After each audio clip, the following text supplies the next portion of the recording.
Assalamu alaikum урматтуу менин программасынын көрүүчүлөрү. Мен ушундай бир жолу татаал кээ көрүүчүлөрдө ушундай абдан бир күндүк өмүрдү кыжалатчылык менен ала турган күндөрдү дагы баштан өткөрөбүз. Өткөрөм кыскасы мындай тагыраак айтканда, мисалы үчүн карабайсыздарбы, мисалы мен азыр Алыскы Совет деген районго кетип баратам. Каракулжа районунунчу мына ушундай бир тоолордон, белдерден ашып, жетип, анан ушул жерге барып анан энелердин, аталардын сүйүнүчүнө сиздерди ортоктош кылам да. Ошон үчүн менин программасына ушундай бир баа берип туруңуздар, акмалап туруңуздар ар дайым.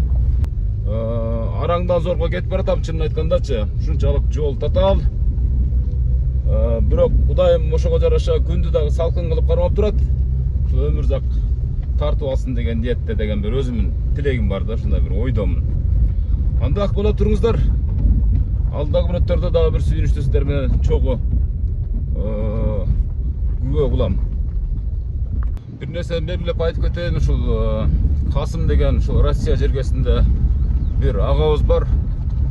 Ушул алыска барып калсаң, анан бир колунда жок энелерге барып кала турган болсоң, менин атыма салам айт деп ушундай колдоп кубаттап турат да. Ошого да бир чоң ыраазычылык билдирем, учурдан пайдаланып, эфирден пайдаланып. Дээрлик 1 саатка чукул убакыт болуп калды. Арадан өтсө бир машина өттү, чынын айткандачы. Мына ушундай урматтуу көрүүчүлөр, урматтуу катталуучулар. Менин аты-энем программасын тартуу жеңил эмес эч качан. Өмүрзак Азимкулов акчасын алып алып, өзүнүн бизнесин жүргүзүп атат деп ойлогон адамдар дагы жок эмес. Ошол акчага жараша ошончо түйшүк. Мага болгону энелердин батасы гана керек. Алардын дуасы гана керек. Ошол дуа мага ошол жана бизнестен дагы акчадан дагы өйдөрөөк турат.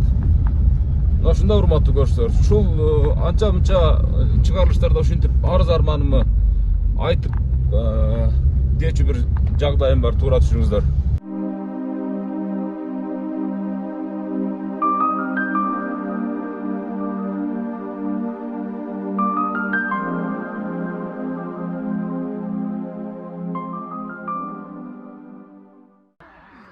Assalamu alaikum урматтуу менин программасынын көрүүчүлөрү. Мен азыр Каракулжа районунун эң четки айылдарынын бирине келдим. Тагыраагы Ырыспай Абдыкадыров туулган Кызылбулак деген айылга келдим. Мына ушул жерде жакшынакай болгон бир энебиз 80 жашка чыгып отуруптур. Мына карабайсызбы? Жаратылыш, табигат койнун караңыздар. Эми мен бул үйгө кирем мынакей. Мына ушул үйгө кирем. Жанантип ашууларды ашып, жаман жолдордун баарын басып өтүп, моинтип жакшынакай болуп келдим мынакей. Караңыздар. Азыр тиги жерде үйдүн алдында элдер көп. Бардыгы ушул бүгүнкү 80 жаштагы куттуу, касиеттүү энебизди куттуктоо аракетин көрүшмөкчү. Азыр мен ушул секундтарда ушул энебиздин үйүнүн эшигинин алдында турам. Барып куттуктап, кыздары менен балдары менен чогуу. Анан менин программасынын андан кийинки улантысын сиздерге көрсөтүп берейин. Урматтуу көрүүчүлөр, менин программасынын көрүүчүлөрү, мына 80 жаштагы энебиздин бала чакасы турат, мына сырттачы. Келип калдым. Ассаламу алейкум. Кандайсыздар? Жакшысыздарбы? Аман эсен отурасыздарбы? Тынч, аман эсен. Тоонун койнунда эң баягы жайлоо деп эле койсок болот экен бул жерде. Ырыспай Абдыкадыров атабыздын айылы, Кызылбулак. Мына ушул айылда мына ушул урматтуу көрүүчүлөр, бүгүнкү куттукталуучу энебиздин эң чоң уулу мени менен байлашкан, ушул келинчек экөө. Ушул демилгени биринчи көтөрүүчүлөрдүн сап башында турат. Андан кийинки мына бала чакасы, небере чөбөрөлөр баардыгы коштоп бүгүнкү программанын көркүнө көр кошмокчу турабы. Азыр энебиз эми буга чейин айтып койгон чыгарсыздар, мисалы ушул менин программасы келет деп, куттукталат деп, энебиздин жанына кирип баралы. Анан айтчу дечү сөздөрдүн баарын ошол жерден анан кийин төгүп чачалы. Жүрүңүздөр гана, басыңыздар гана. Энебизди бир куттуктайлы. Жүрүңүздөр, баардыгыңыздар чогуу кире бериңиздер. Бисмиллахиррахманиррахим деп туруп. Ооба, баардык небере чебере баардыгы кире берсин. Өзүң алдына тартып. Ооба. Урматтуу көрүүчүлөр, келдик. Кандайсыздар, жакшысыздарбы? Денсаулықтарыңыздар жақшыбы?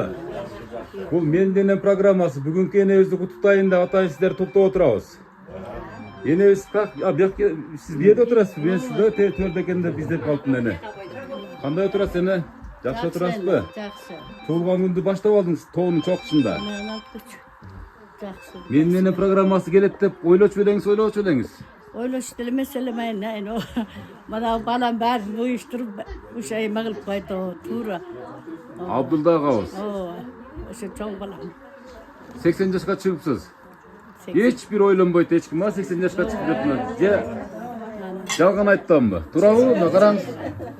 Bir 50'nin tekeregen berip koyar ele, eski 50 yaşlı berip koyar ele. Yer ortadan 50 yaş ene. Kança oğlanız var, kança nevreniz var? Ene. 5 yıl 4 kızım var. Batırın ekesi ene. Azırkın batırın. Kança nevre, kança çöre. Kutaya şükür hayırlarım. Aytpayın. Sanın aytpayla koyun, göğüşe örsün de koyun. Siz Türkön Armiya'da bu. Aytpayla oyun o. Enemiz 80 yaşka çıkanға чейин кандай турмушту баштан кечирдиңиз? Не жумуш кылдыңыздар? Колхозда иштедим. Çalım şoför ile.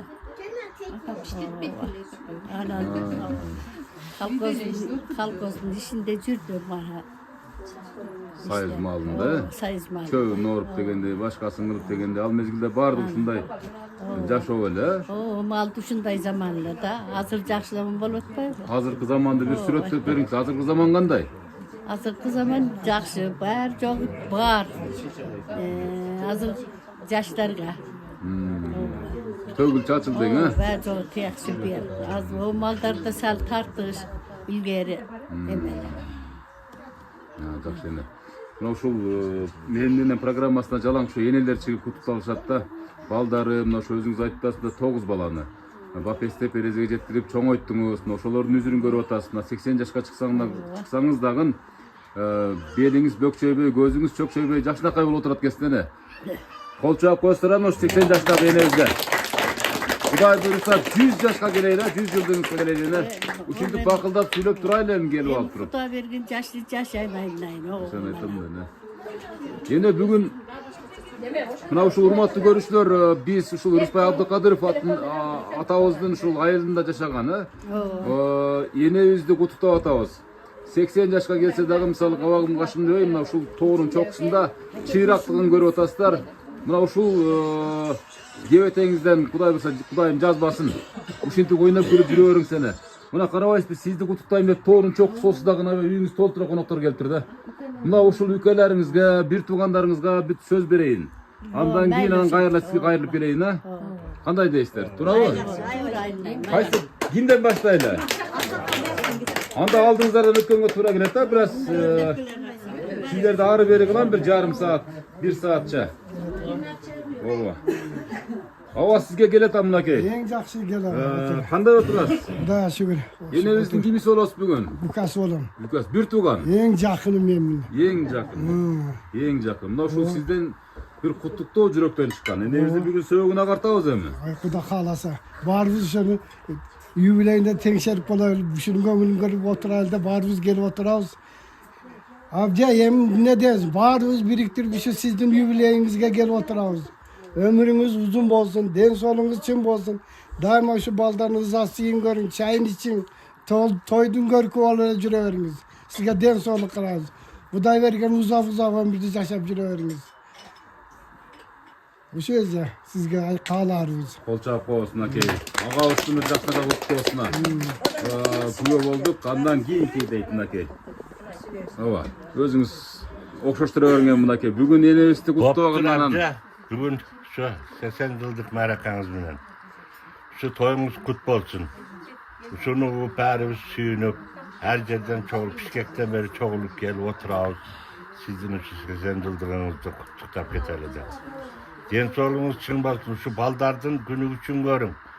Kança ileriki cumuş istediğiniz kanday sayıdı maldan. Onlar da unutkulu mi? Yaşanıyor, jakşı. Hazırkı zamanı layak bula, ümmet. Şu baldardın günü için görüp, yüzden aşık yaşayıverin. Sizin yaşayanınız bizge yeme, madem. Ой, рахмат, мынакей сонун сөз болду. Энебиздин жашаганы туугандар үчүн майрам. Тастарконуңуз мына эми ушу балдар жакшылыктарга жайып, дайым ушу тойлордо ушундай тастаркондар жайылып тура берсин. Ушу жашыңыз канча жаш берсе ошончо ойноп күлүп жүрө бериң, оорубаң. Мынакей оорубасын деген жакшылыкка тилектерди билдирди. Андан кийин агабыз менен кете берели. Катары кете берели. Ошо абжемиздин бүгүнкү 80 жылдык мааракасы кут болсун. Şu bala şakaların ben soluğun beri abcemdi жақсы сыйлап жақсы жүрө берсин.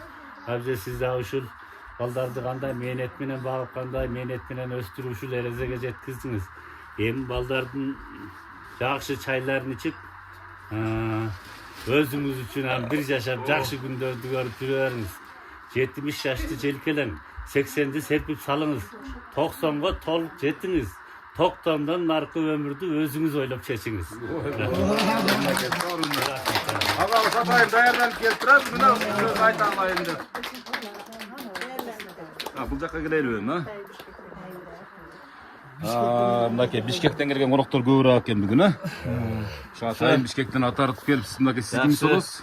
Тапша абжебиздин 80 жашка чыгып калганын угуп, абдан сүйүнүп, абжебизге жашы эле көрүнүп жүрдү эле.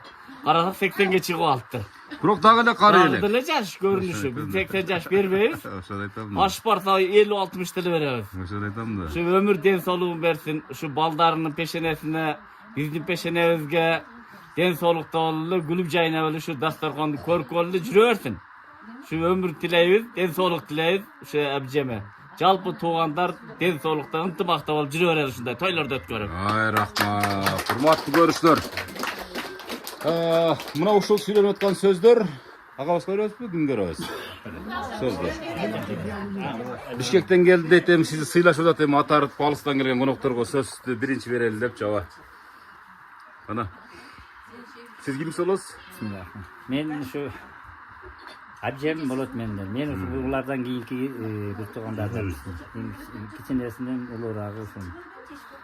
Men dedim, bizda shu abjemde alışta Bishkekdan yubileyni tutab attandan keldik. Abjemimizning qalarimiz Allah bergan jashda shu ardaqli umid o'tkazib bersin. Bizim qalarimiz shu Allah taoladan so'ramaymiz. Bizdagi ko'pga yashab nere çevrelerinin, tuğan uğrunun, bize şu tuğanların nasibinde şu Rumasya'da jürüyle gibi Türkiye'de jürüyesini kalayız. Dinsoğluğun birisi, neyde çevrelerinin, bu kızlarla bazılarına şu sıyılmakla jürüyesinde bir sıkıntılık yaşarlarını kalayız. Üyleri toykana kaylansın ha, o da böyle. Jalan koydağı gerekirse, Ağa bir sözde kim? Ululaşağız mı de sululaşağız mı? Kanday kılavuz? Ululaşayla. Yani siz bunday jыл alına bayım sizde kişine. Ben enelerdi katar uşunda söylet ötketeyim anda bir jola. Ova. Abca özünüz başlayıveriniz. Siz kimisi olası tanıştırıp. Benim gelin oğlum. Çonkasın hayallah. Ecem'e den soluk kalayız. Uzun ömür, daha köp Kuday vergen yaşta yaşasın. Şu oğlundan hurmat, kızından kızmat görgön. Baktılığı karlık tiresini cezgen. Ay rahmat. Kol çalıp durabız. Her bir kutluktoyga bol. Hurmatlı görüşler nasıl kutluktoy. Sürtümdörün bir gün gelet nasıl enebizden jakın baldары, tuğandары $1 milyon da satıp albaydı. Bol tarihi tasma. Abjer, yübileyiniz kut bolsun. Daim var bolunuz, aman bolunuz. Baldarınızın törünün görkü olunuz. Uzak yaşanız. Baldarınızda uşu sizde sıylagan. Kızlarımızda şu sizde sıylagan çıkan oğul kızlardan bolsun. Buna sizde sıylagan üçün sizdin 80 yılınızda ötközü otar. Bäribizde çoğultup natip baş koşturup bir taş tortonun çetinde bäribіз oturabız. Şu baldarınız, kızlarınız bardığı bar boluşsun, aman boluşsun. Baktılığı bakvat turmuşta yaşasın. Sizde şu törden tömen düşürübey, sizde ayttırбей, dedirбей, oylağınızda Qanday nerseni siz kalap tursanız oşonun bardığın atkargan jakşı uğul kızlardan bolsun.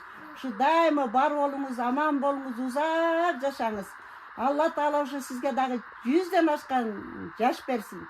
Hazır dele siz 50 yaştaydısınız. Dagı 50 yaşta koşup bersin Allah Taala'm sizge oşo. Kördüңөр tuğan жүрөңүz. Amin aytsanız kesin, aytsanız kesin. Andan ikiniz özge söz bereyli. Ötüver.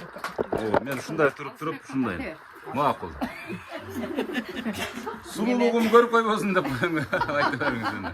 Неме мен келин болом эжеминчи. Касындай эжесин.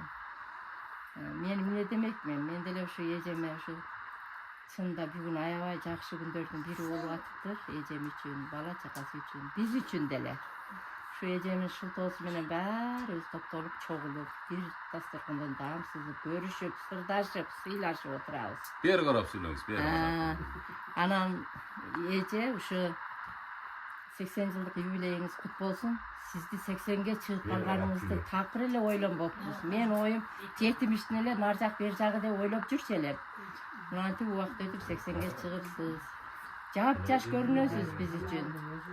Анын да себеби балдар кыздарыңыздын аябай буюмдуу, сизди аябай жакшы баккандыгынын белгиси болуп турат.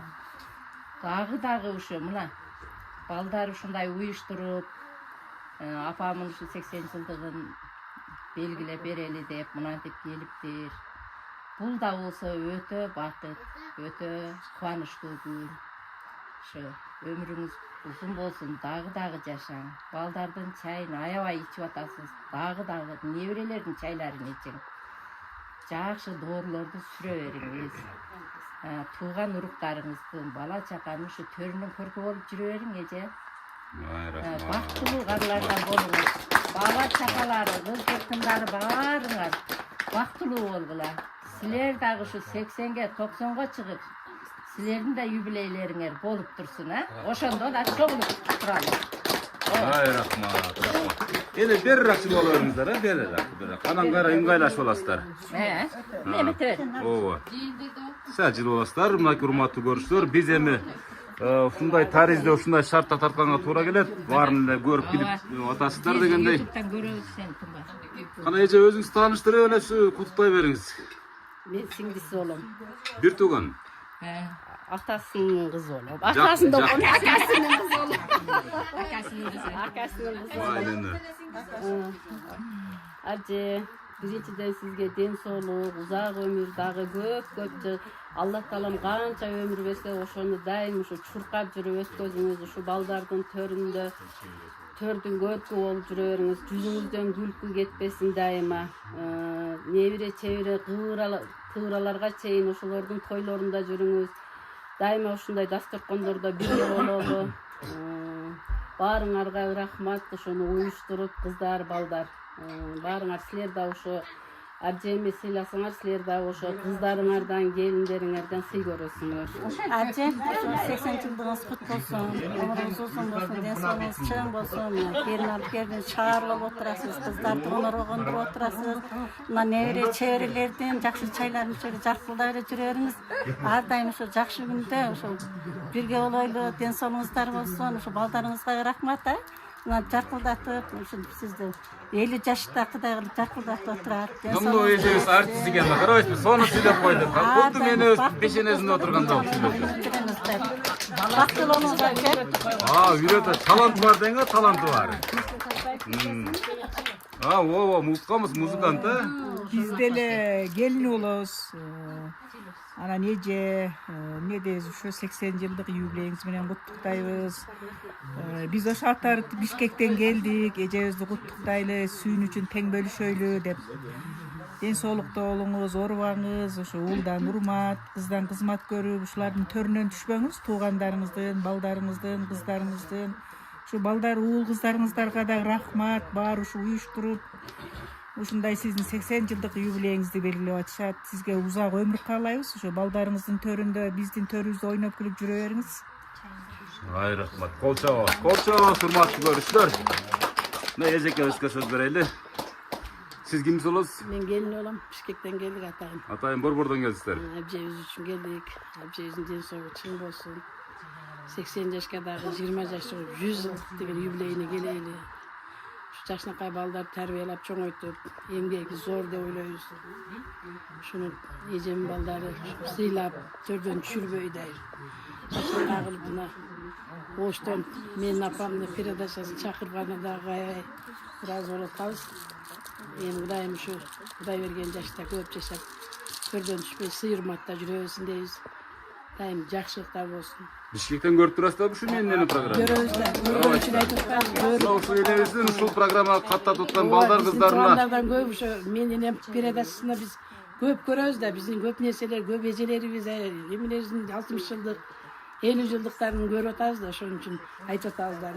Эжем балдарына рахмат уюштуруп ушундай сюрприз кылып, жакшынакай кылып, дастаркан жайып, үйдө айылдын башында таза абада. Биз негизи мен көп деле келип аттым. Сиздин 50-80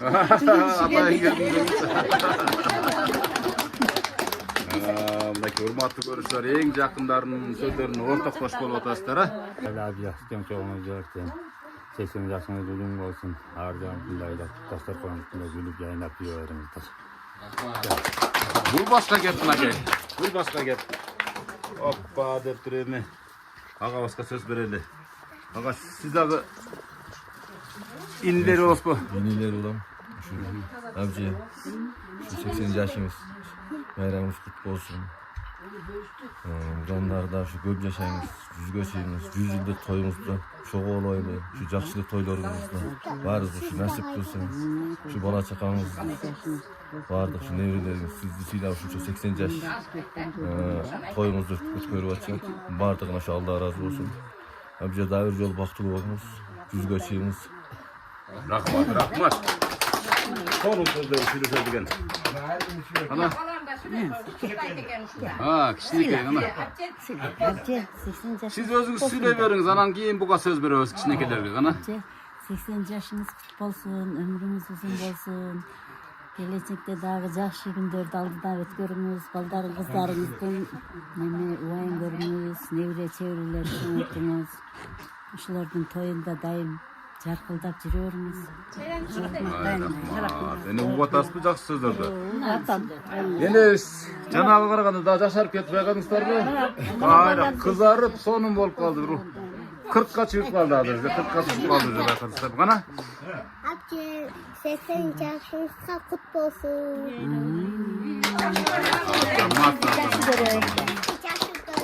Мынакей мен сизди жакшы көрөм дейт, неберелери. Азаматсыздар. Эми урматтуу көрүүчүлөр, мынакей Абдулла деген агабызга сөз берели. Себеп дегенде жанатан бери ушул энебиздин эң жакындары, жашоосунун керемети болгон туугандарынын сөзүнө бир ортоктош кылдык. Эми байлыгы мына ушул балдары бар үчүн, ушу балдарынын дени карды соо үчүн бактылуу карлыктын доорун өтүп аткан энебизге турабы? Ушул балдардын ушул карап турган сиз картайбай атасыздар, турабы? Ушу балдарына сөз берели. Эң чоң уулу мына Абдулла агабыз. Энебиз кашыңызда отурат. Сиз Матраимовдон да байсыздар, чынын айтканда, Кыргызстан боюнча алып карагандачы. Сизден бай адам жок. Ошон үчүн сиз бүгүн мактабаганда качан мактайсыз. Буга чейинки айтпаган сөздөрүңүз болсо дагы аркасынан ырдап жиберсеңиз да макул. Ассаламу алейкум. Агаларым, куш келипсиздер. Апа, бүгүнкү 80 жаш барекеңиз менен биз сизди жакшы көрөбүз, апа. Постоянно айтам, жакшы көрөм депчи. Сиз бар үчүн биз жашпыз. Эч кимден коркпойбуз, апа. Siz varsınız. Açka kalbayız. Açka kalbayız. Постоянно толкун. Men кичине толкунланып турам. Ne deyim, birinci. Бар жолуңузга ден соолук болсун, заман тынч болсун. Биздин маңдайыбызга апам дагы Кудай берген жашты ушундай бир сый урматта жашап өссүн. Абдулла, мисалы мындай да ушул идея мисалы качан келди? Кайсы учурда пайда болду? Өмүрзак, бул идея сени передачаны көргөн сайын мен эми тааныштар бул жакта тажигиндер сүйлөп кетти. Тааныштар чыгып калат да. Анан көрөм, ойлонуп коем, мен дагы ушу апамды тарттырып койсом, анан бул дүйнөгө эч ким түрк болбойт экен.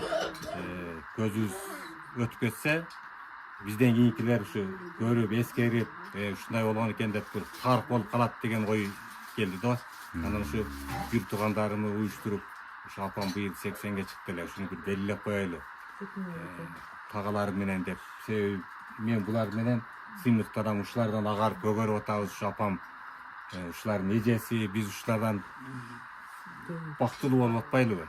Анан буларды сыйлабасам мен кимди сыйлайм? Албетте. Анан рахмат сиздерге, ошо ат арытып алыстан келдиңиздер, ушу бирөөз мен айткан эмеге кылыпчы. Анан мындай карасам, апам тайтаман азыр жалгыз калды. Үртүгөндөр өтүп кетти, тагам өтүп кетти, тайжелерим өтүп кетти.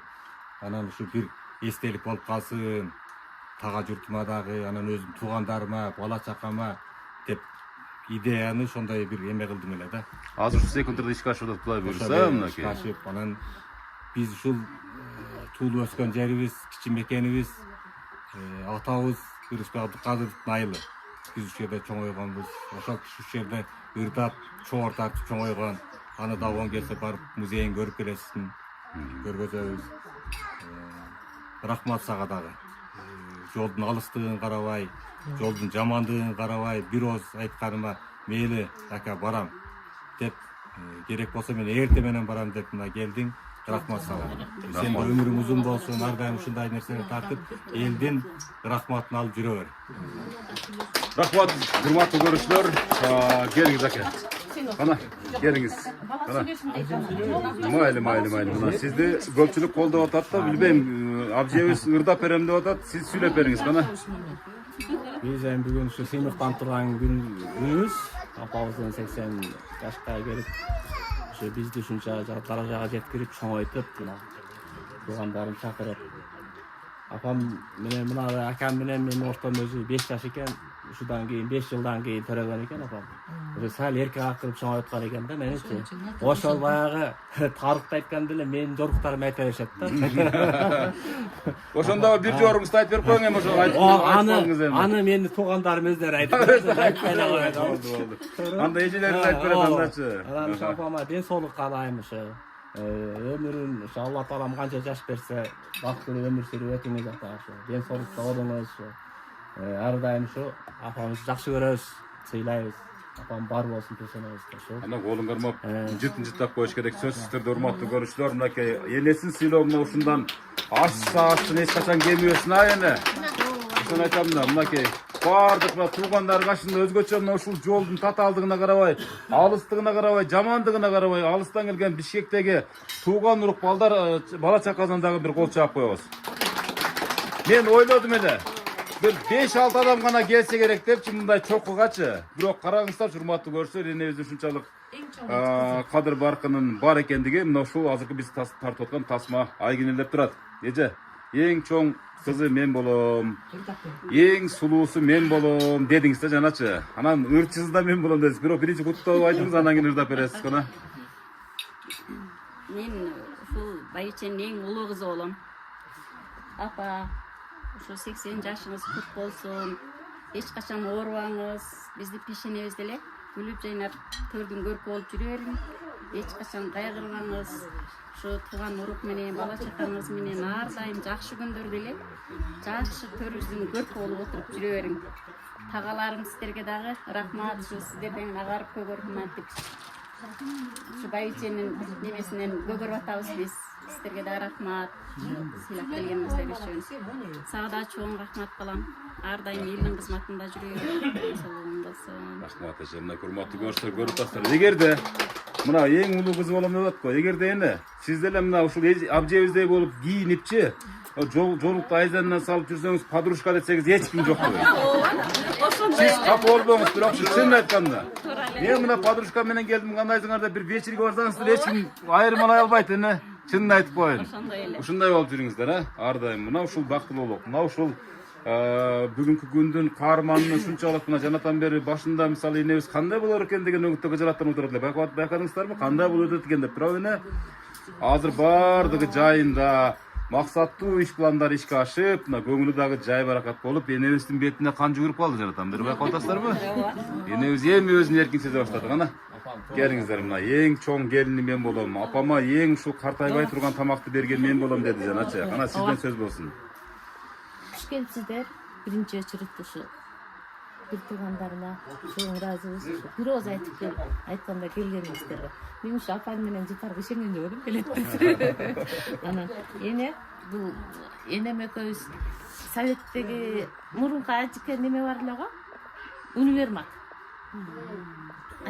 Gül neyle ошол Çolpon magazin бар эле жаныбызда. Эне мындай туфли кийет эле, мындай чачын коет эле. Анан кийин экөөбүз магазинге кетсек, кайнежеңизби деп сурашат эле. Жок, кайненем десем, дейт эле. Ошондой болуп мен жаш келинден келгем. Менен ошондо 41 жаш эле мен келин болуп келгенде. Анан Кычыраган жашта болгон экен энебиз. Ошол бойдон калып кете бериптир да, ошо менен кычыраган жаш боюнча. Туугандарым да айтат, кайнең ошондо эле көргөн, дал ошондой депчи. Ошондо энем жаш, баарыбызды баштайт, айтат, дейт, ошенткен сайын жашарат энем. Баарына кайылбыз. Энемин жол көрсөтүп, ушул жашка келтирип, ушул даражага жеткирген ошо кайненемдин эмеси деп ойлойм. Ой максат алдыга койгон нерсеси деп. Ошол сиздерге баарыңыздарга ден соолук каалайм, ишиңиздерге ийгилик каалайм. Энем Кудай берген жашты дагы жашай берсин. Кааласак Бишкекке алып кетебиз, кааласак бул жакка алып келебиз. Ошентип энем жүрө берсин. Энем кайсы тамактарды жакшы көрөт да? Эсиң сайын чыга элекпи?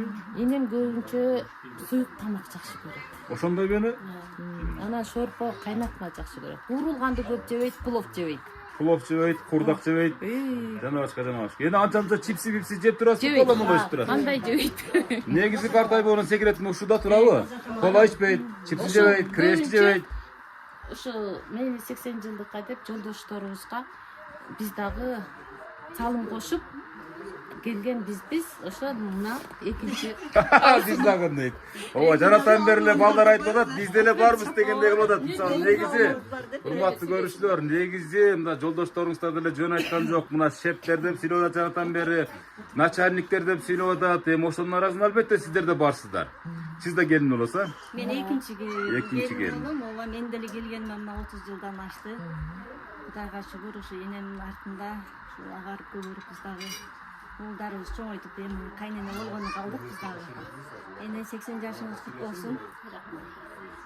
Сизге Алла разы болсун, ушинтип уулдарды тарбиялап бизге кошуп койгонуңузга. Ооба, энем болбосо биз кайда табабыз деген. Андай красавчиктер катында отурасыздар Ооба, туурабы? энемин балдарынын баары красавчик. Ооба, туура айтасыңар, баары акыл эстүү, баары ыймандуу. Ошол балдардын баарын ушул даражага жеткирген энем.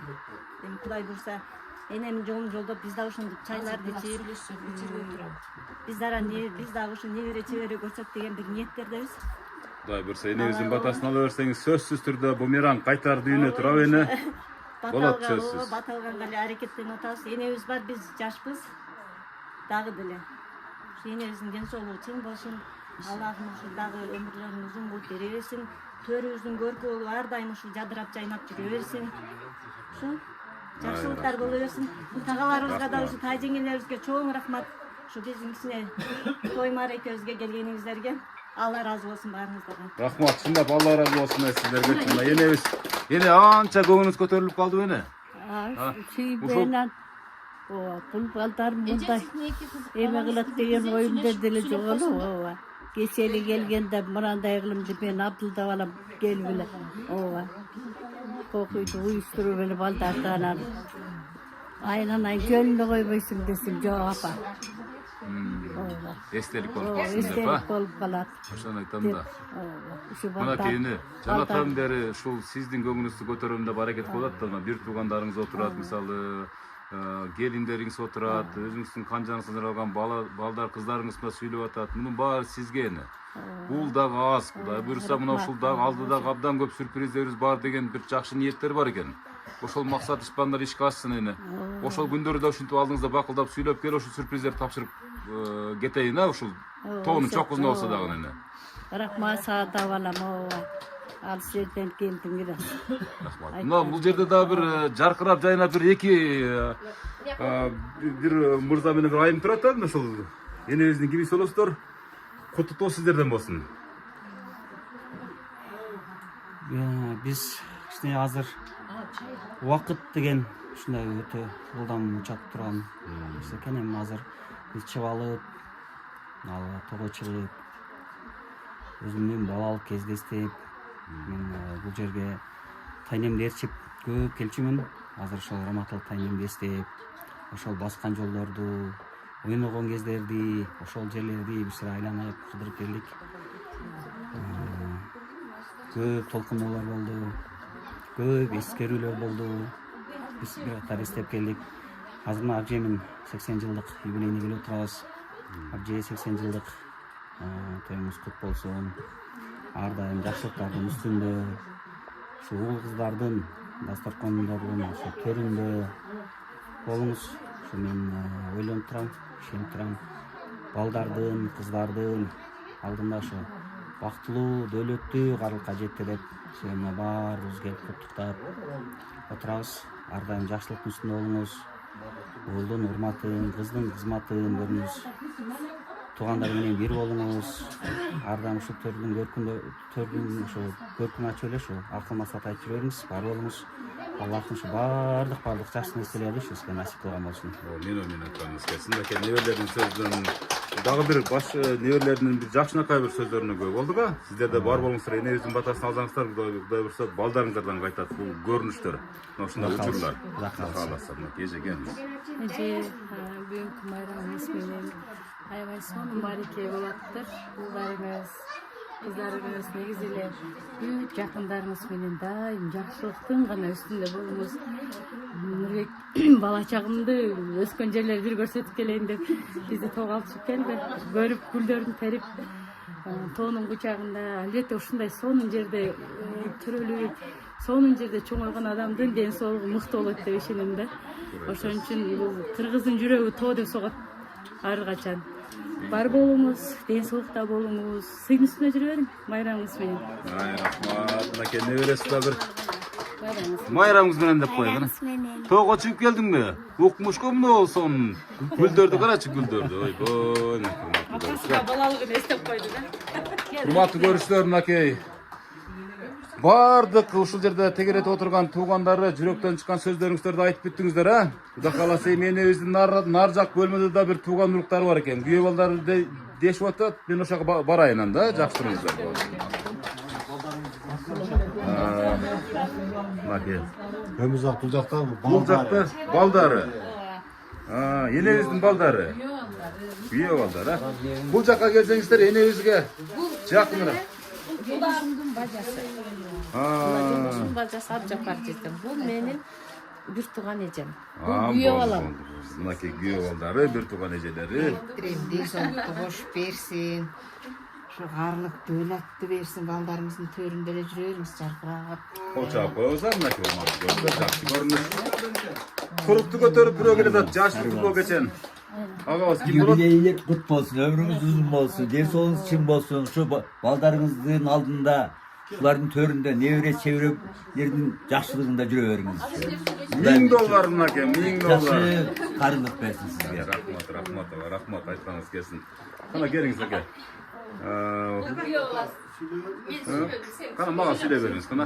Энебиздин кимиси болосуз? Мен күйөө баласы болом. Канчанчы кызынын? 3-чү кызым. 3-чү кызынын да. Мени ушу 80 жылдык юбилейиңиз кут болсун. Көп жашаңыз, балдардын сыйын көрүп, биздин төрүбүздүн көркү болуп эле жүрө бериңиз. Ушу неберелериңиз менен, ушу неберелердин чайын ичиңиз ар дайым, тойлоруңа күбө болуңуз, биздин төрүбүздүн көркү болуңуз ар дайым. Кол көрүшүлөр, мынакей күйөө балдарынан жакындарынын сөзүнө ортоктош болдук, андан кийин. Кана ушул жерден туруп сүйлөй бериңиздер, кана. Кана, сиздер кимиз болосуздар? Мен баласы эле болом эми. Баласы эле болом. Авам баласы да. Быйыл ушул жеңемин 80 жылдык юбилей болуп атты. Жеңе өмүрүңүз узун болсун. Ушундай күндөрдүн көбүн өткөрүң. Бая бала чаканын колунан ысык чай ичсин деген ушул болот да. Ушул болот. Ар дайым Кудай ушундай күндөргө жеткирсин, сак саламатта болуп, дарысы бардын ырысы бар деп сиздин артыңызда биз сыйынып кантип жүрө берели. Омин айтканыңыз келсин, кана сөз сизде. Мен ушу үйдүн кенжесимин бар, кенжесине чоңумун. Бул үйдө энебиз бабаткан сиз да ошондо. Апам баккан мен. Эмне тамактарды берип койдуңуз энебиз бабакка? Тикачтан тик туруп турат. Сиздин бериңиз үйүт азыр бир аз турсаңыз. Энебизди карабайсыздар атам бер турат. Жакшы бабактабыз тапабыз. Мен ошо 4-чү уулумун, 5 уулубуз, 4 кыз. Ошо жакшы, апам жакшы алып иштеп атабыз. Apam şu 80 yılda kutlu olup, жақсы gündördü, bizdin törüzün görüp alıp жүрüyorsun apam. Ana butun juttap, kolun juttap, moynun juttap, işiңiz juttap bir kuттap koyuңuz. Sebep degенде мына ушул энебиздердин бизге калган табелеги ушу экен да. Жыты калат, анан сүрөтү калат, анан элеси калат дегендей.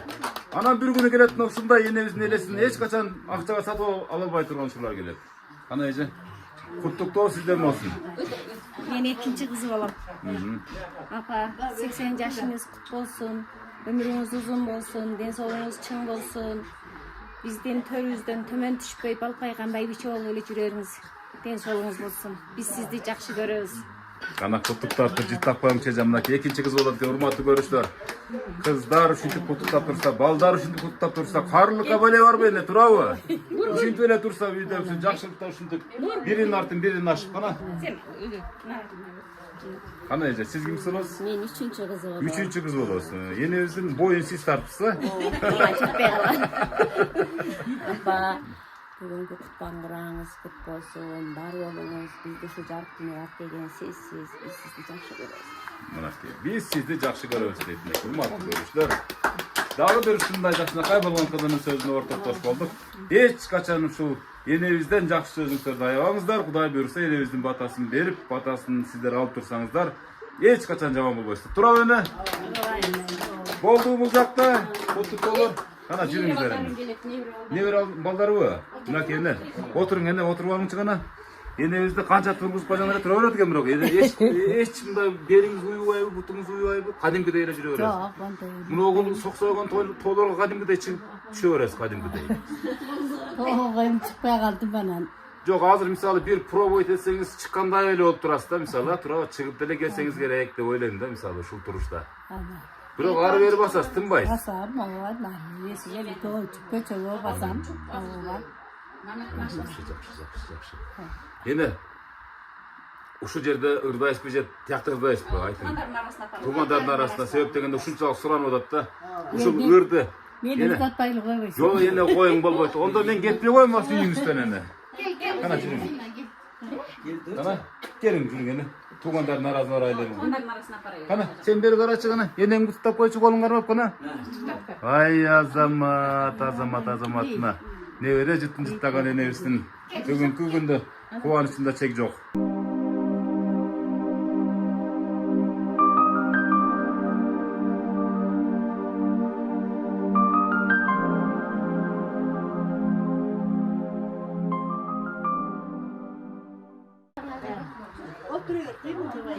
Энем ырдап бербесем дейт, болбой атат дейт. Бир нол жагымда бир куплеттер кое бербей атат дейт. Энем айтат. Макул дейсиздерби? Эне өспүрүндө баса болбойт кана эне. Эскирлерден бир куплет болсо дагы эне. Сиздин эне ушул ырыңыз, сиздин айткан ушундай бир сөздөрүңүз, сиз түзгөн армиянын гимни болуп калсын.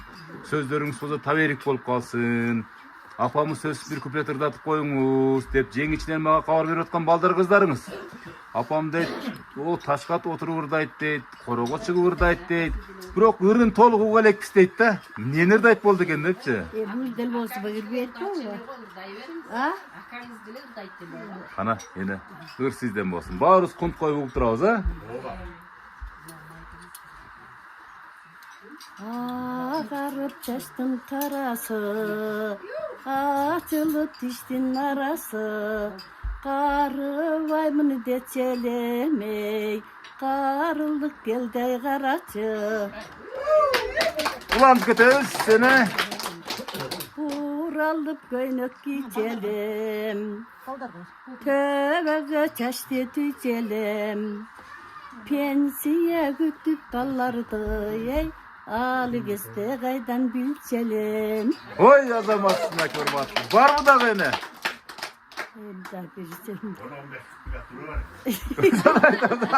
Коркпой ура бериң деп коюң, а, мынакей.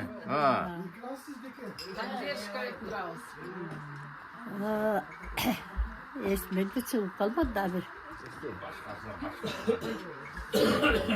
Жүрүнөн башка.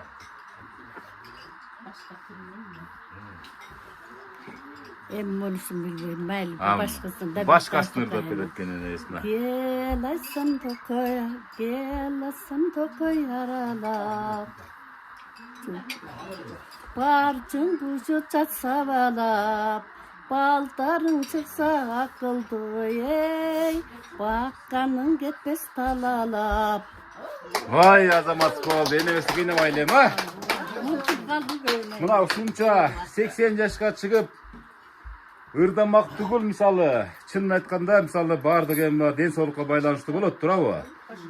Баса албай жаткандагы бир топ апаларыбыз бар, кыймылдай албай жаткандарыбыз да бар, көзү көрбөй калгандар дагы бар, кулак укпай калгандар деле бар. Бирок аларга дагы биз эч качан мисалы башка негатив сөздөр айта албайбыз. Ал Кудайдын бир сыноосу балким, бирок энелер баардыгы тегиз керемет болот, ыйык болот, туурабы? Ошол энелерден айырмаланып, ошол дени карды соо энелердин катарын толтурган бүгүн ушул энебизге дагы бир кол чаап коебуз. Себептен мынакей.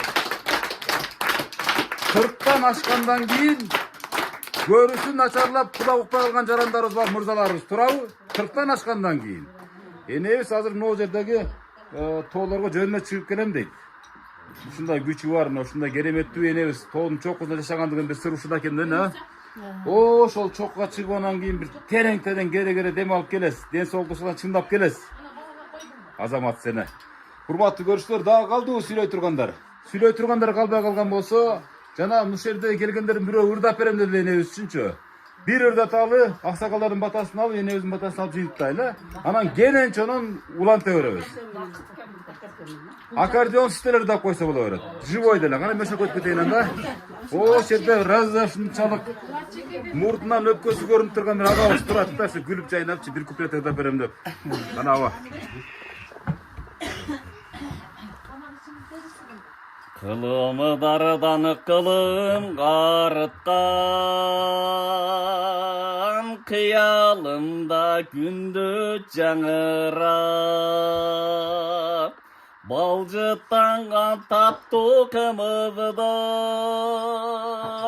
tuğulgan yerden susun sağınıp. Yürüsüm dağı alıp arağa, atalardın geveni sağınıp. Akıl aytı vasıl kev aytkı, babalardın gevin sağınıp. Apalardın gevin sağınıp. Oy azamat sınake, buyakta da bir kerim traf var eken da Karakulu'da. Son nurda aytken çinini aytkanda, hurmatlı görüşler. Emin muanday. Oşan aytam da çımın ayvay sonun eken, talantı var eken bırak, çin aytkandaçı. Azamat istari, hurmatlı görüşler mınakey. Programmada mına değerlik 1 saatga jakындап калыптыр, энебизди мактаганга аракет кылдык турабы, даңктаганга аракет кылдык. Мына ушул жерде урматтуу көрүүчүлөр, сиздердин апаларыңыздар отурат мынакей. Көрдүңүздөр мынакей. Сиздердин ушул Абдулда агабыз баш болгон энебиздин балдарыңыздар болсо керек. Ошолорду деле мисалы айтып, мисалы мына ушул мен тартылдым деп мактанып коюңуздар, мына кол көтөрүп. Жактыбы менин программа сиздерге? Онда bir gün сиздердин үйүңүздөргө барам Кудай кааласа, сөз астанаңыздарды аттап. Бишкек болсо Бишкек, Көл болсо Көл, Чүй болсо Чүй, Кудай буйруса. Абалар жактыбы программа? Үйүңүздөргө барайынбы? Эне? Ne demekпиз абже, ушу 80 жашыңыз кут болсун. Дагы мындан ары дагы 80 жашка чыгың. Ушу бала чаканын озурун көрүң, таны башыңыз таза болсун. Балдар кыздарыңызда бактыруу талайлуу болуп, ошолордун шилгери болсун, жүзү жарык болсун, замандары тынч болуп, дайым ушинтип дасторкон чекесте жакшы күндөрдө жолугушуп жүрө берели, абже тынч болуң. Ай, рахмат эне. Рахмат, келиң аке. Бир-эки сөз кошуп коесуздар.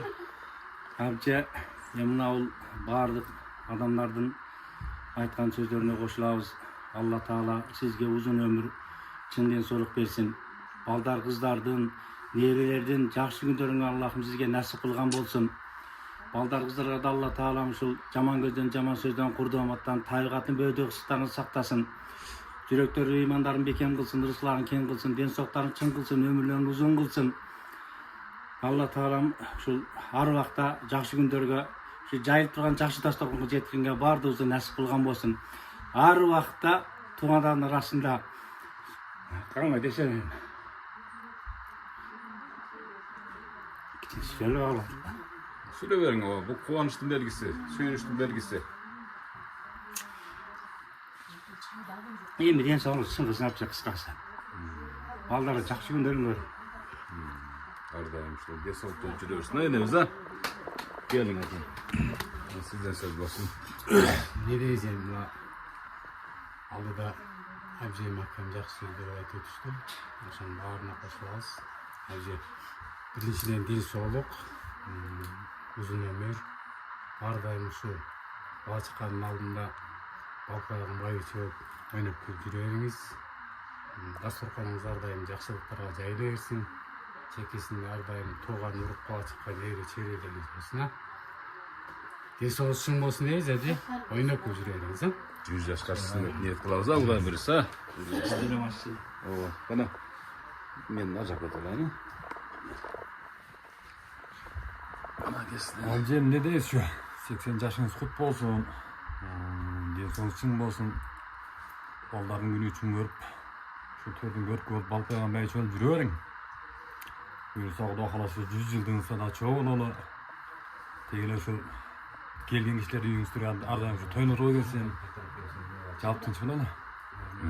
Var bolsun.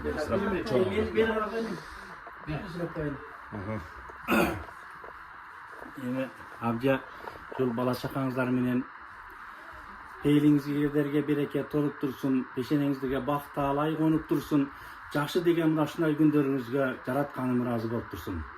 Дайым бактылуу жакшы күндөрү жүрөлү. Кол чабып коесун ака, жакшынакай сөз болду да. Бар болуңуз ака. Айлы эжем не дейсиз? 80 жашыңыз кут болсун. Сизге ден соолук каалайбыз. Балдарыңыздын жакшы күндөрүн көрүңүз. Неберелериңиз менен, чеберелериңиз менен дайыма бар болуңуз эже. Ушу тууган уруктарыңыз менен бирге болуп, ушуларга паталарды берип, жүзгө чыгыңыз. Ошо не дейсиз? Кичинекей белегибиз бар эле, ошону берип тапшырып коюңуз. Берип коюңуз.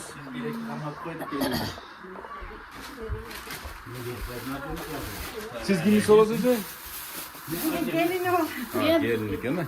Bir tuğa singdimiz geldi oğlan. Bir tuğa singdimiz. En yakın turbayı beni. Buna şey bilek beçiklerini götürüp gelip tur kurgal gelbey. Ağalar usulü canıyla berip koyğum isteydi, koruğuna çönteke salıp koyğum isteydi. Ona ki sonun göynöğüken de ne özge. Göynöğünüz yüzge jetsin özünüz. Yüzge jetiniz göynöğünüz yüzge jetsin ha yine. Boldu buna ki, gayra alpan yine südetmeyen boldu. Gayra çeç.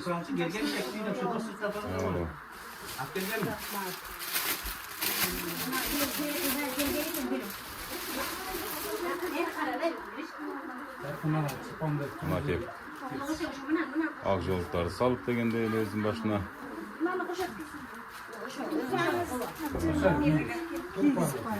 Buna ki, sarpay tapşırma zemleri de başlalıp ketdi.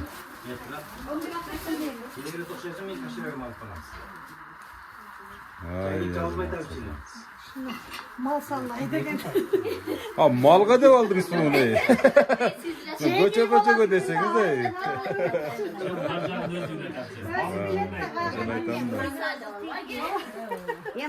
Менен башкасы баары сизге жукормолап келатат. Эрте кыштын канын көрсөң караңыраак келдим. Оштан келип өспөне сиз? Өзгөндөн келдиз. Өзгөндөн келдим.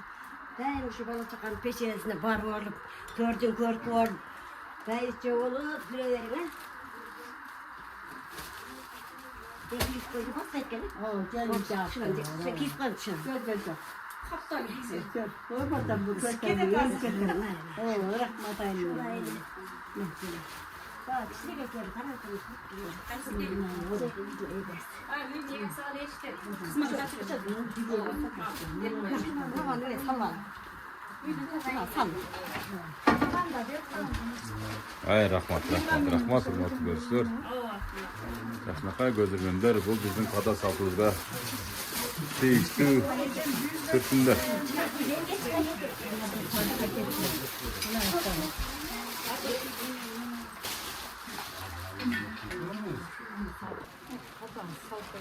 Hazır pazarga gitsem. Lan hani. Kengesi futbol güzel.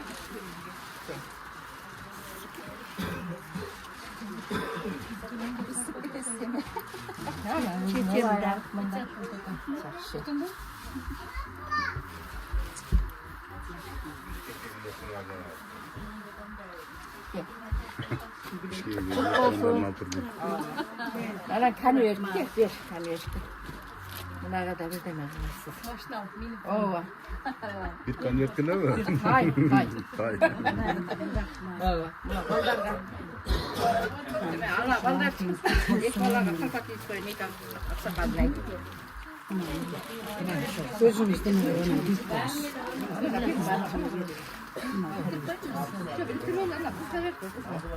Жалаң Бишкекке кие турган кийимдерди алып бердилер сизге эми. Шаарга кеткес жалаң. Ana baldarga kalpak istoy, çeşana uyuşturgan baldarga kalpak kılsa. Кийинкилер кийгизе бериңиздер гана.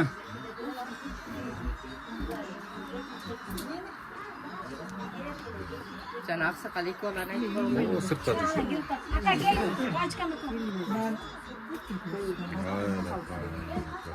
Hürmetli görüşler.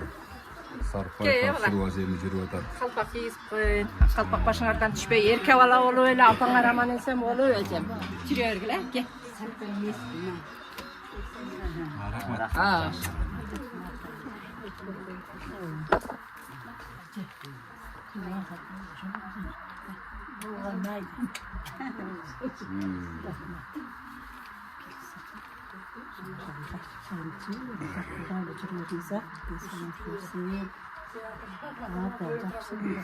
Эми жалаң качественный сарпайлар тапшырылат экен да жалаң, а?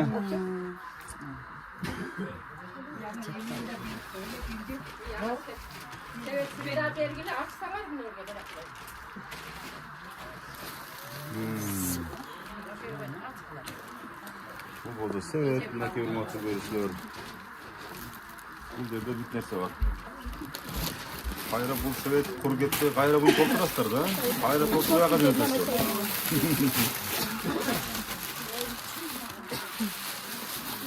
Окей. Мына сатынакай болуп өткөрүп, салт боюнча жакшынакай тост тийип коюшат, а? Патырнан да.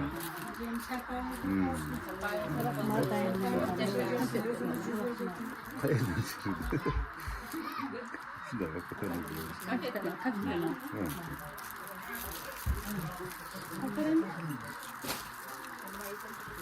Sarpay kutlu olsun ana. Sarpay kutlu olsun. Sarpayımız 100'e жетip örsün, özünüz 100'e jettiniz. Vay.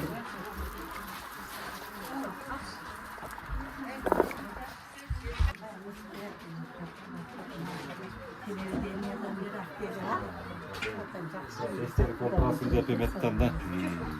Рахмат.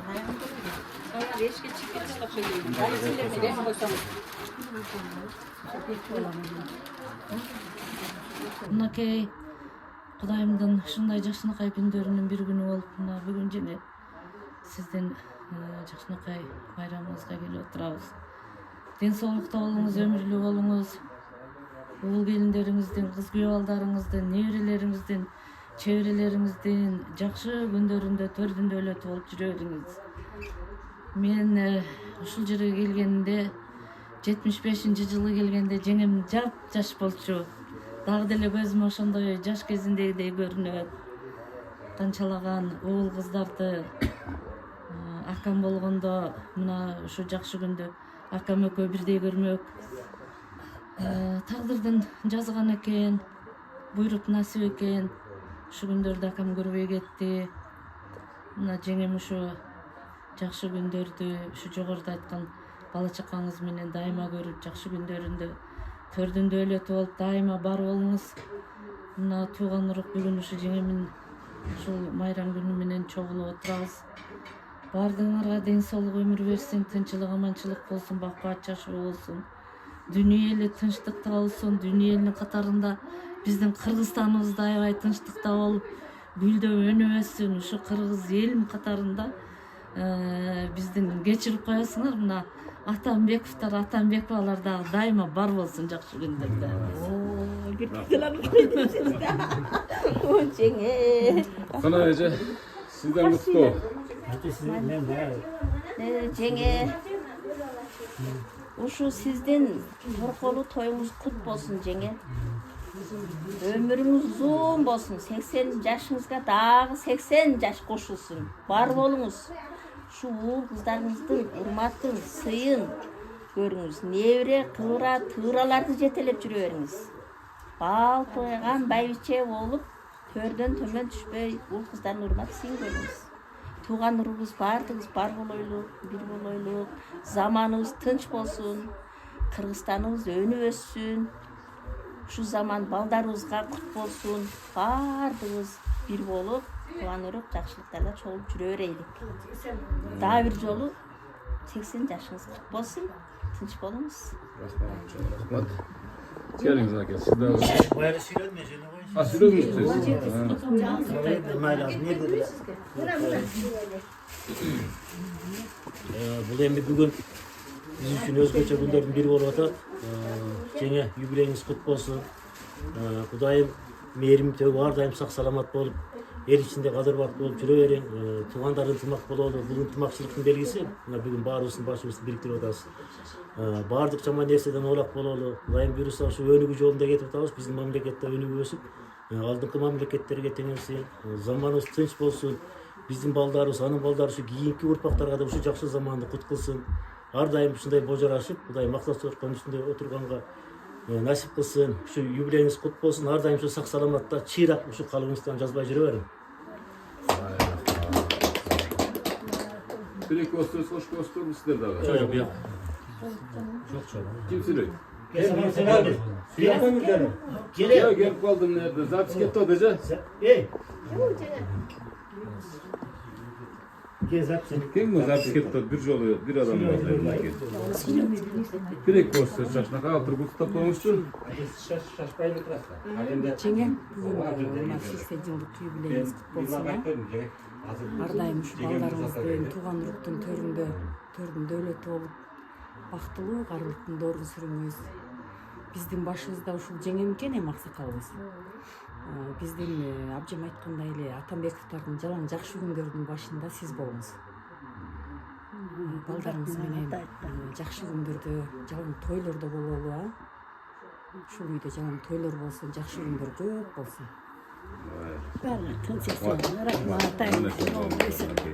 Энебизди жанаттан бери куттуктап бүтпөй атат, бир саны дагы үзүлбөй атат. Ушунчалык туугандар көп экен. Бул эми жарымын жарымыз болсо керек экен, Калгандары дагы келе албай калышты, туурабы? Сыртта неберелери турат.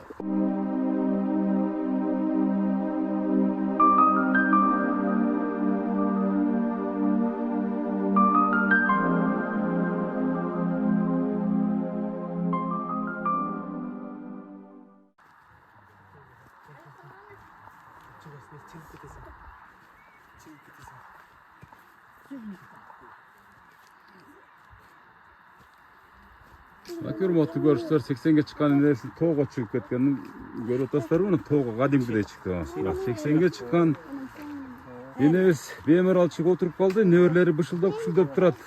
Карагыла.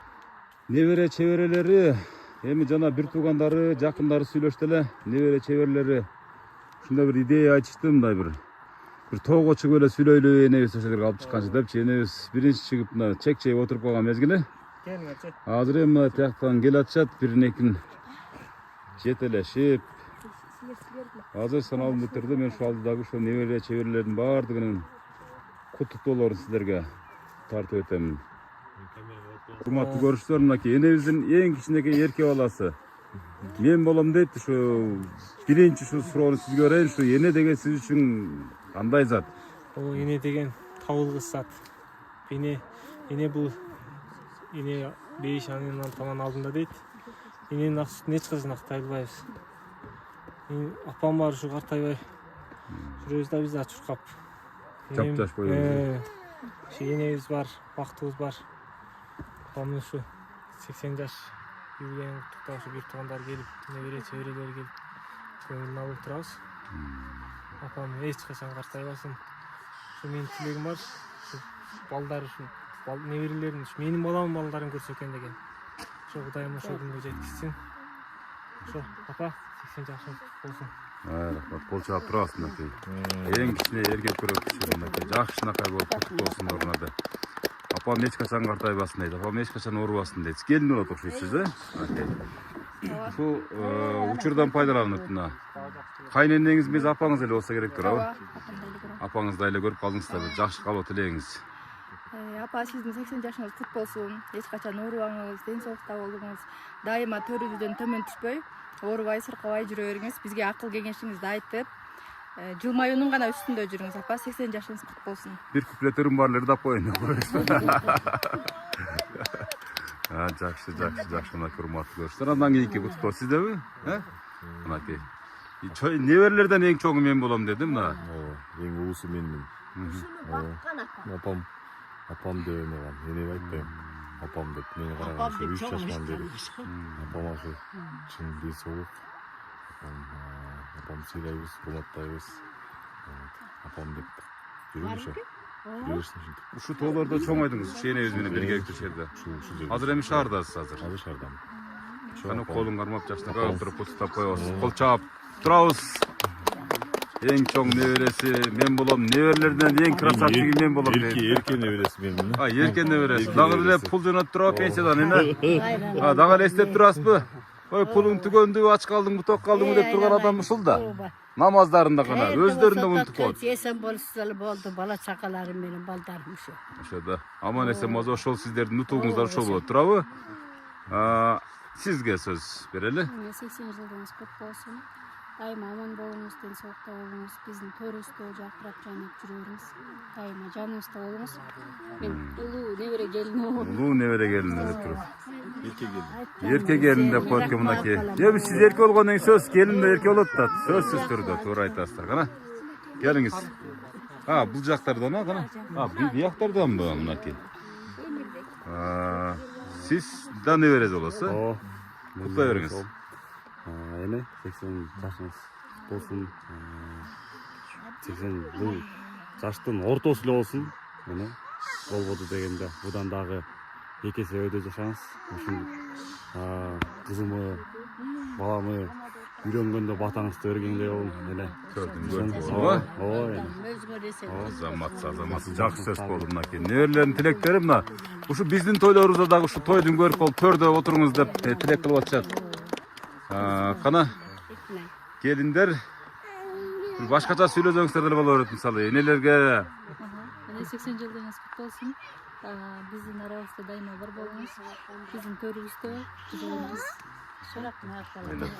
Рахмат. Кол чаап турабыз жакшынакай сөздөргө. Келиңиз, мына бою узун болгон неберебиз. Андан кийинкиси окшойт да, мынакей. Mana ушул үйдөгү баланын баласы. Ушул үйдөгү. Мен апа деп айтам, апамдай болуп калган. Ушул жерде апам менен чоңойгон, кошо жүрүп, кошо ар дайым ден соолукта болуңуз, дагы көп жашаңыз. Дагы эле чоңоюп атасыз да ушул.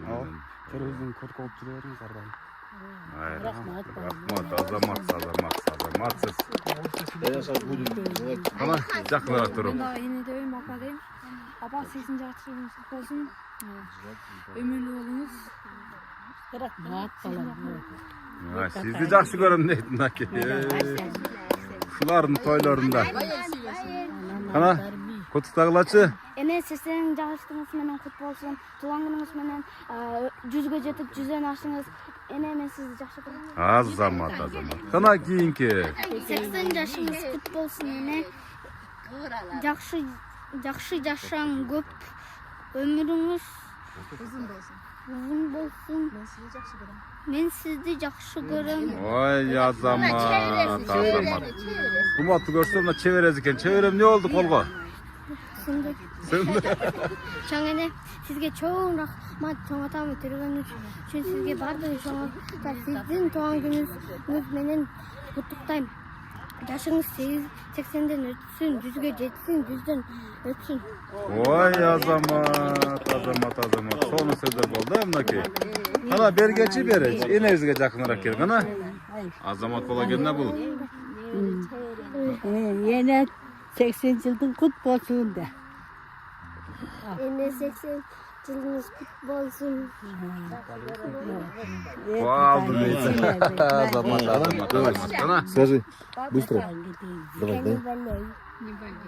Главное не болей дейді Азамат. Ең негізгі нәрсе ұшы да ору астында жатады да. Не болей дейді. Қана да кім қалды? Болдық шайтан мына құрметті көрушілер. Ені азыр дағы 10 жашқа жашардыңыз, эми 30ға келіп қалдыңыз. Жана 40 болдыңыз да. Неберелердің тілектері, ниеттері да бұл періштелер ардайым оң жағында да сол жағында оймен қылып тұрған адамдар да бұлар адамдар. Ушулардын ниеттері сөз ишке ашат деп тилек кылабыз эми.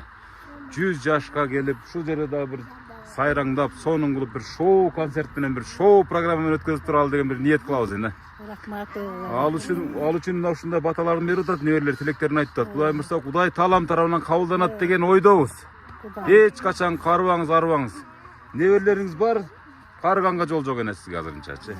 Күпүлдөп жүрө бериңиз, кубаттанып эне. Ömrünüz uzun bolsun. Kuda bergen yaşlı yaşap turam da balam. Rahmat, бар болуңуздар. Rahmat, бар болуңуздар. Ой, bu красавица ekan gana. Emurda qaysin? Азамат. Мейли сүрөткө деле тартып коюп коюңуз. Бүт топ. Qana Азамат. Men janma. Meni qarачы, meni. Meni qara, meni. Meni qara. Hawani qarap qo'y. Endi o'zinde bu çevirede olsa gerek, ha? Жоқ, men Sizdик, ha? Ошону жана мен калып калдым, мени тартпай койду деп. Ошого тарынып калдыбы? Кана эже ушул жерде туруп эле келтирип коюңуз, аркаңызды караңчы мына. Сонун фон болуп турат. Энебизди куттап коюңуз, кана. Апа, şu 80 yıllık marakeniz kutlu olsun. Daygen sonunuz versin.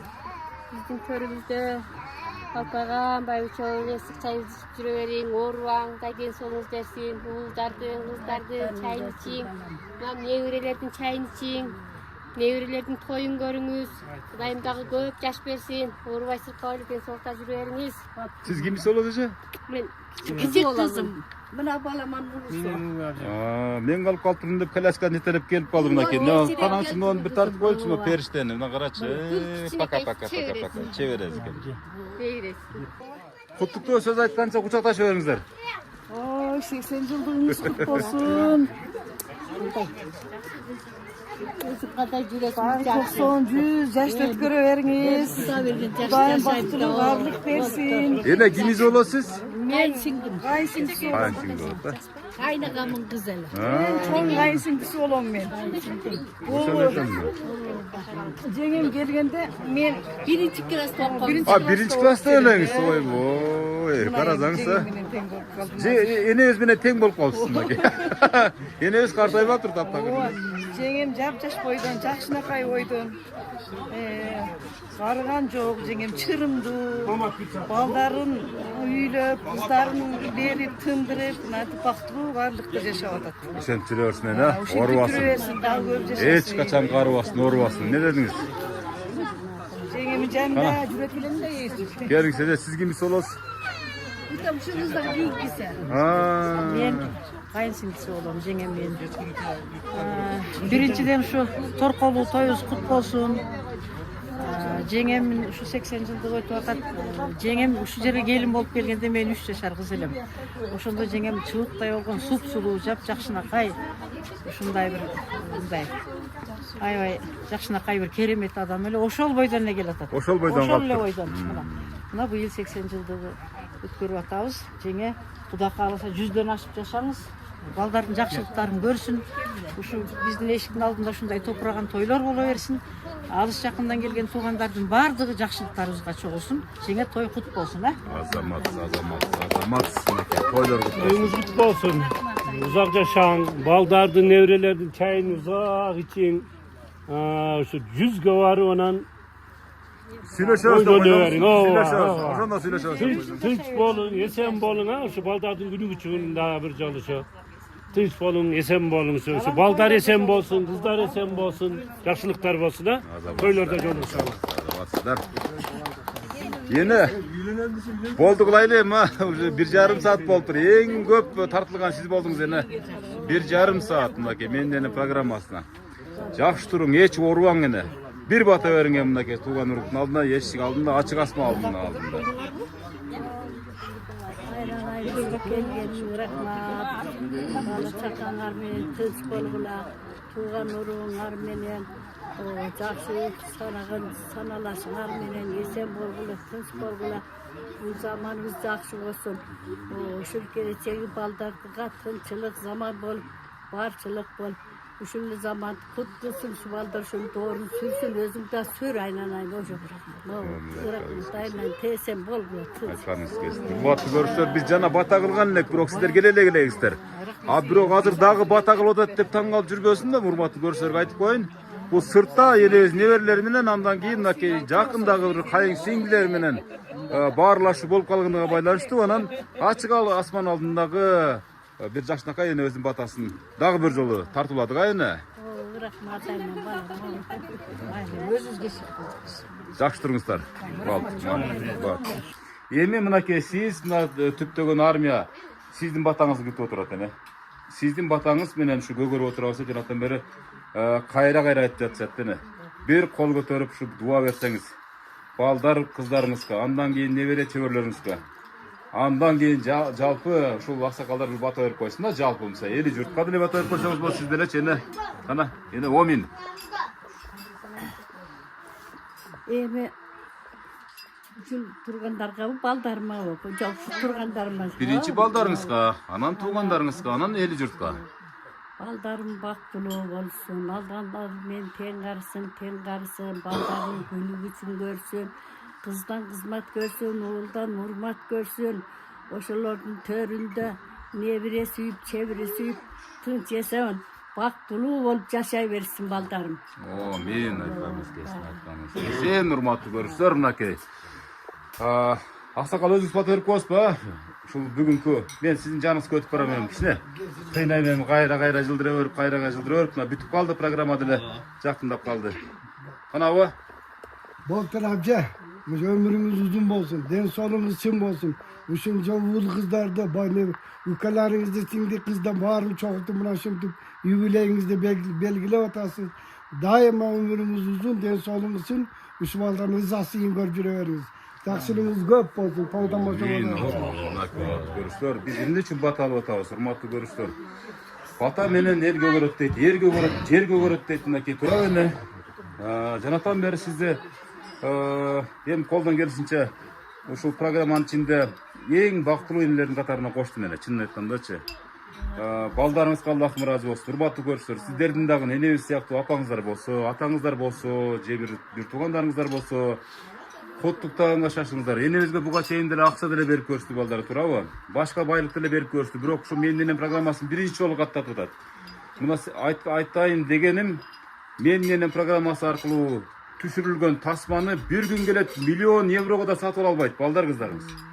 Бирок балдар кыздарыңыз ушунчалык акылдуулук кылып, ушул YouTube'га, ушул интернетке жүктөп, архивге сактап койгондугу менен өзгөчөлөнүп жаткан учурда оңой бир чети мисалы чакырып келип тартырып коюш. Бирок баардыгыбыз эле бул дүйнөдө мисалы отура бербейбиз да мисалы, бирок бир күн келет мисалы ошол элестерди кайра кайтара албайбыз. Ошон үчүн тартырып атат эне сизди. Ошон үчүн тартып атат да туугандардын баардыгы. Ошон үчүн тартып атам эне. Бирок көп жашаңыз, 100гө чыкканда ушинтип үйүңүзгө келейин эне. Үйүңүзгө келейин, урматтуу көрүүчүлөр. Элилердин Кудайым берген жашты жашаймайын. 100гө чыгам деп айтпайм. Кудайдын берген жашын жашаң эне, Кудайдын берген жашын жашаң. Элилердин таман алдында бейиштейт, урматтуу көрүүчүлөр. Бүгүн сыйлап калалы, эртең кеч болуп калат. Так кесел айтам. Анан пайгамбарыбыздын бир осуят менен жыйынтайм. Ата-эне разы, Аллахым разы дейт. Ошон үчүн ата-эненин ырачын алмайын, эч качан иштер жакшы болбойт да, мисалы бул дүйнөдө. Бул дүйнөдө жырга өтө албайсыз, туурабы? Эне мына сиз дагы бир мезгилдер болгон атаңызды, апаңызды, кайнатаңыз ушунчалык сыйлап тургансыз. Ошон үчүн Кудайым сизге берип атат. Бул кайтар дүйнө эле. Бар болуң. 100гө чыгың. Жаштын тилегин берет. Биз жашпыз, айта беребиз 100гө чыгыңыз деп. Бирок Кудай жашаган жашты жашайм деп атасыз. Бирок бакубат жашаңыз. Жакшы туруңуз эне. Өзүң дагы балдарыңын күнү үчүн көр. Кудай берген жашты жашап алганың тең кар. Oğuldan hurmat, kızdan kızmat görüp, gelin yumuşak kız ber, oşolordun sый sıfatın görüp, esen жүре бер бұл ушинтип элдин патасын албайын. Мен жақсы тұрыңыздар анда. Жақсы тұрыңыздар.